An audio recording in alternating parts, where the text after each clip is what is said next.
the tomato a little bit closer. And there it is, exactly 6 inches. 1 inch closer than last time. Because that might get even more of a definitive result. Fire the hole! That doesn't get old. The skin once again survived a blast wave measuring more than 27,000 feet per second. And thanks to advances in camera tech, we can see the positioning perfectly matched the clip. We're not messing around when it comes to the high-speed footage. This camera is state-of-the-art, and it films at a maximum frame rate of 28,000 frames per second in HD. But what about the all-important taste test? That looks like a lot of juice. That was almost a mouthful. Really? Yeah. We're a lot farther along on this than I thought we would be. I thought this was that realm of almost total fantasy. I have to admit on this one, you have to color me totally surprised. I was sure our explosive was going to rip apart the outside of our fruit. And even if it didn't, there was no way it was going to yield actual juice. Now, we will compare the juice we get from the explosive to an industrial juicer later, but right now we are going to start looking for the sweet spot. 4.5.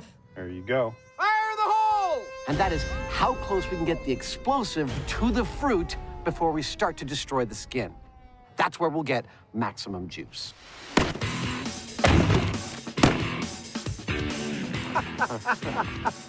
This is our cooking show. 3, 2, 1. Yep, they want to get as close as they can without rupturing the tomato Fruit is still intact. to get the highest juice yield possible. That looks amazing.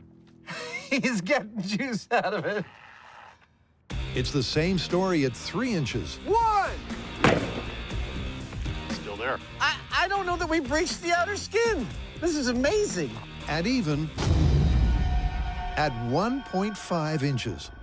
And most importantly, Jamie seems to be getting more juice each time. Look at that, dude. That looks like the best one yet. When Jamie's people come and invade the Earth, this is what they're gonna do to our planet. I feel like a mosquito. Until half an inch proves too close for comfort. 1.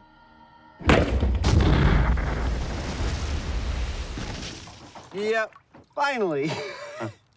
We figured out how close you can get and actually hurt a tomato. Before they quantify just how much juice they're detonating and deliberate on the result, it's back to the shrimp course. One of the great things about shooting the show in the Bay Area is that we have such a wonderful array of places to run our experiments at. This one, in particular, is going to be perfect for us to run an experiment that involves shrimp, guns, air cannons, and fireballs. The engineering challenge they're facing to even test this viral video is as tough as it gets. A ballistic ballet of perfectly choreographed explosive ingredients. We have watched this video dozens of times and looked at every single shot of the rig. Oh, beauty. And we have measured as best we can the distances between each of the stations and replicated exactly the journey of the shrimp from gun to plate. I love color. With the system laid out according to the video reference, Jamie hooks up the power source. Given that this whole thing is driven by air, we don't want any... Oh! We don't want any leaks. While Jamie springs into action, unspringing any leaks, Leak number 3. Adam attempts to avoid product placement. In the video, the target seems to be a pillow of bubble. So, am I allowed to say bubble? The world. In the video, the target seems to be